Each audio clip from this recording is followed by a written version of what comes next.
গিয়েছিলাম যে নাটকের শুটিংয়ে, তখন ভিডিওটা করেছি, আমার কাছে ভালো লেগেছে শুটিং, তাই ফাঁকে ফাঁকে একটু শুটিং করেছি।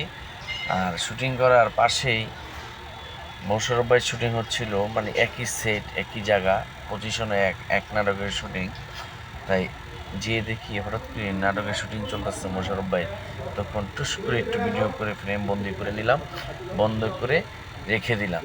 তার সাথে আর আমাদের এক ডিরেক্টর ভাই রোমান ভাই দেখতেছি ইন্টারভিউ দিচ্ছেন, তখনই আরেকটু ভিডিও করলাম। সব মিলিয়ে ঝিলেই আমার কাছে লেগেছে ভালো। বাংলা নাটক খুবই ভালো লাগে, আপনাদের কাছেও ভালো লাগবে।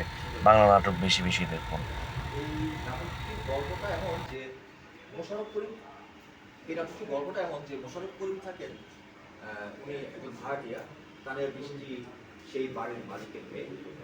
তো মোশাররফ করিম ভাই 14 মাস ধরে ভাড়া দেন, আর বাড়িওয়ালা হয়ে যান কবে।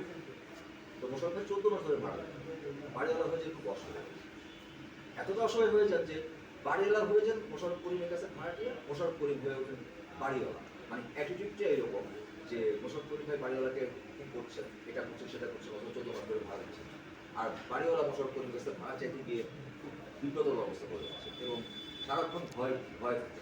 এমন একটা গল্প নিয়ে, একটা কমেডির একটা গল্প নিয়ে আমরা তৈরি করছি যে ভাড়াটিয়া, যেটাতে মোশাররফ করিম তার অসম্ভব সুন্দর অভিনয় করেছে। আপনারা দেখবেন, এটা আর টিভিতে প্রচার হবে, কবে প্রচার হবে আমি জানি না, নিশ্চয়ই কোনো একটা ভালো দিনে প্রচার হবে।